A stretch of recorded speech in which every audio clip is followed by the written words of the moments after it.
The bank letter sat on Tom Webber's kitchen table like a bomb. Foreclosure in 90 days unless he paid $47,000. He had $3,200 in his account, and corn prices had just dropped to $2.10 a bushel.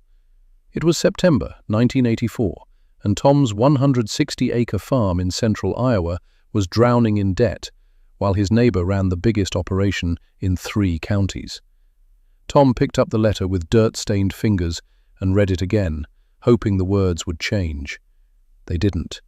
This is a work of fiction set during the 1980s farm crisis. While characters and events are created for storytelling, they reflect documented farming experiences and historical economic conditions of that era. Tom walked to his kitchen window and stared across the road. Gary Mitchell's newest John Deere 4850 sat gleaming in the sun, all 190 horsepower of it. Gary owned 3,000 acres now. He'd been buying up failing farms for 2 years, paying cash, expanding faster than anyone thought possible. Tom's own tractor was a 1976 International 1066, bought used 3 years ago for $12,500. It ran fine, but it looked tired next to Gary's fleet. The phone rang. "You get your letter?" It was Jim Parker, Tom's closest friend, farming 240 acres on the other side of town. "Yeah." "Me too. I'm done, Tom. Can't make the payment. Gary already called, wants to buy me out." Tom's chest tightened. "What'd you tell him?" "Meeting him Thursday. What choice do I have?" After Jim hung up, Tom sat at the table for an hour. His wife Sarah was at her job in town, working 30 hours a week at the grocery store. They'd talked about selling. Gary had made offers before. Good offers. But something in Tom's gut resisted. He pulled out his ledger book and ran the numbers again. His corn yield that year was 142 bushels per acre. Not bad. But at $2.10 per bushel, it wasn't enough. His payment to the bank was $850 a month. Add in seed, fertilizer, fuel, repairs, and he was losing ground every month. Gary Mitchell, meanwhile, was everywhere. He'd bought the old Henderson place in June for $1,800 an acre. He'd bought the Morrison farm in August. Now, Jim's place would be next. People said Gary had borrowed big from a bank in Des Moines, that he was leveraged to his eyeballs, but he kept buying. That Thursday, Tom drove past Jim's farm. Gary's white Cadillac sat in the driveway. Tom felt sick. 3 weeks later, Jim was gone. Gary owned another 240 acres. Tom made a decision that felt small at the time. Instead of planting all corn like Gary did, he'd split his acres. 80 acres of corn, 60 acres of soybeans, and 20 acres he'd rent to a neighbor for hay. It wouldn't make him rich, but it spread his risk. Sarah supported it. "We don't need to be the biggest," she said. "We just need to survive." Winter came hard. Tom took a part-time job at the co-op, loading feed 4 days a week. It paid $6.50 an hour. He hated it, hated being away from his own place, but they needed the money. Gary's operation kept growing. By spring 1985, he'd hit 3,400 acres. He bought a second 4850 and hired 3 workers. People talked about him at the diner, half admiring, half nervous. "Man's got guts," one farmer said. "Man's got debt," another replied. Tom planted his split crop in May. The weather cooperated. Warm days, enough rain, not too much. His corn came up strong. His soybeans looked good. He worked the co-op job, came home, worked his fields until dark. In July, something unexpected happened. Soybean prices jumped to $6.40 a bushel on news of a crop problem in South America. Tom's 60 acres suddenly looked smart. He didn't celebrate yet, but he felt a flicker of hope. Harvest came in October. His corn yielded 138 bushels per acre at $2.45 a bushel. His soybeans hit 44 bushels per acre at $5.80.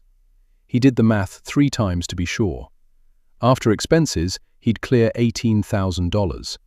Not enough to catch up completely, but enough to make his bank payment and breathe a little. He went to the bank in November. The loan officer, a man named Ed Pritchard, looked over Tom's numbers. "You're still underwater, Tom. You know that." "I know, but I made my payments. I'll make next year's too." Ed leaned back. "Gary Mitchell was in here last week, asked about your place." Tom's jaw tightened. "I'm not selling." "He'd pay fair, maybe even good." I said no. Ed nodded slowly. "All right, but you can't miss a payment. Not one." Tom didn't miss any. Through 1986 and 1987, he kept his split strategy. Some years corn was better, some years soybeans. He worked the co-op job. Sarah worked her grocery job. They scraped by. Gary kept expanding. By 1988, he was at 4,200 acres. He bought a new combine, a John Deere 9500 for $145,000.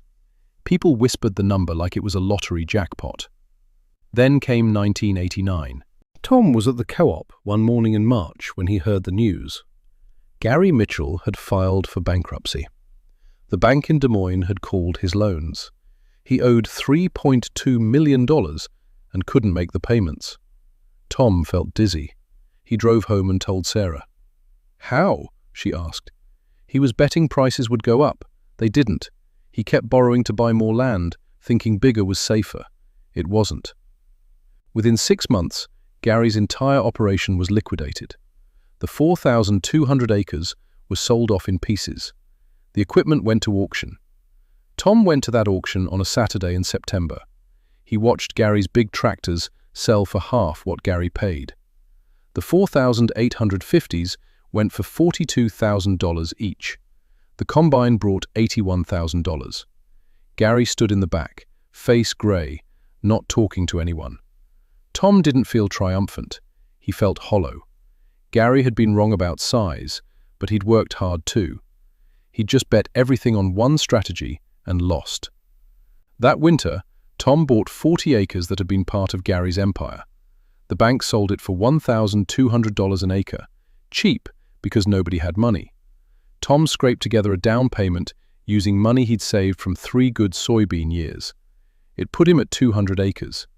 He still worked the co-op job, still split his crops, still drove the old 1066. Through the 1990s, things stabilized. Corn prices averaged $2.60. Soybeans stayed between $5.50 and $6.80. Tom paid down his debt slowly.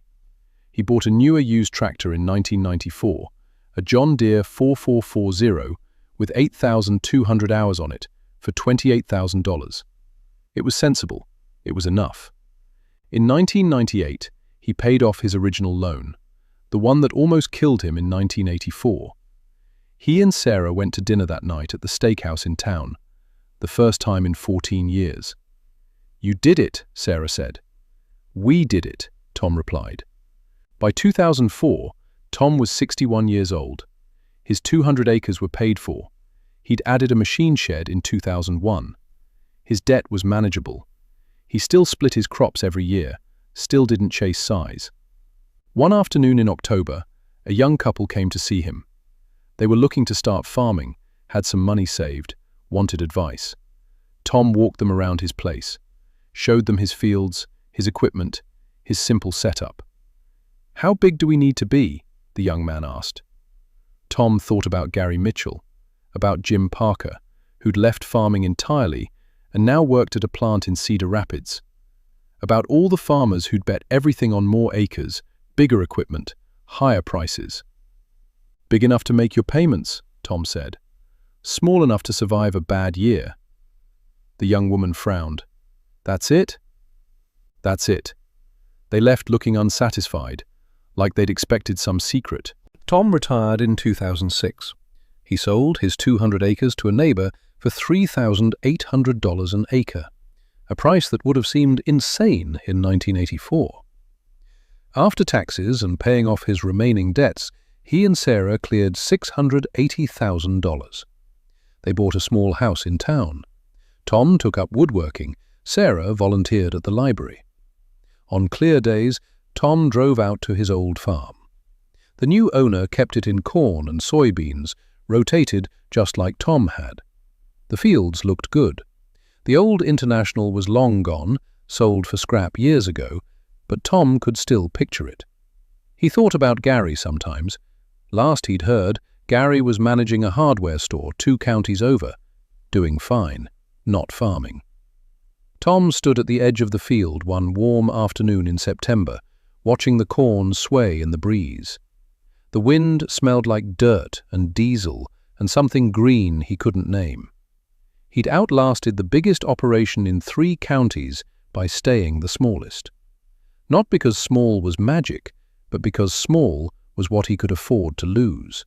And in the end, not losing was the same as winning. He got in his truck and drove home, the sun low and orange on the horizon, painting the fields gold.